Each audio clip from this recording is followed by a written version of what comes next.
ആലത്തൂർ ലോക്സഭാ മണ്ഡലം തിരിച്ചുപിടിക്കുമെന്നത് ദൃഢനിശ്ചയമാണെന്ന് UDF സ്ഥാനാർത്ഥി രമ്യ ഹരിദാസ്.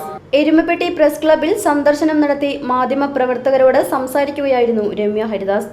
രാജ്യത്തിന്റെ മതേതരത്വം സംരക്ഷിച്ച് വികസനവും സുരക്ഷയും ഉറപ്പുവരുത്താൻ കോൺഗ്രസ് അധികാരത്തിൽ വരണം. തനിക്ക് നൽകുന്ന ഓരോ വോട്ടും രാഹുൽ ഗാന്ധിയുടെ കരങ്ങൾക്ക് ശക്തി പകരുന്നതിനാണ്. ആലത്തൂർ മണ്ഡലത്തിൽ UDF പ്രവർത്തകരിലുള്ള ആത്മവിശ്വാസവും ഊർജവും ആവേശവും വോട്ടർമാരുടെ ഹൃദ്യമായ സ്വീകരണവും തന്റെ വിജയത്തെയാണ് ഉയർത്തിക്കാണിക്കുന്നത്.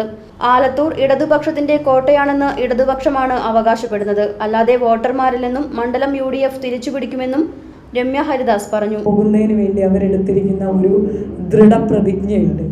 ആ ഒരു എനർജിയും ആ ഒരു പിന്തുണയോടും കൂടി മുന്നോട്ട് പോകുന്നതാണ് ഇടതുപക്ഷത്തിന്റെ കോട്ട എന്ന് ഇടതുപക്ഷം വിശ്വസിപ്പിക്കുന്ന ആലത്തൂരിനെ പിടിച്ചെടുക്കാൻ എനിക്ക് UDF പ്രവർത്തകരുടെ ആത്മവിശ്വാസം ഒന്ന് മാത്രം മതി. അത് ഞങ്ങൾ നേടിയെടുക്കുക തന്നെ ചെയ്യും. മുൻപ് ഒറ്റപ്പാലത്തും അങ്ങനെ ആയിരുന്നു. അപ്പോൾ അതും നമ്മൾ തിരിച്ചെടുത്തു. അപ്പം അതിൻ്റെ ഒരു അനുഭവവും ചരിത്രം സാക്ഷ്യം വഹിച്ചതും ഒക്കെ ഈ മണ്ണ് തന്നെയാണ്.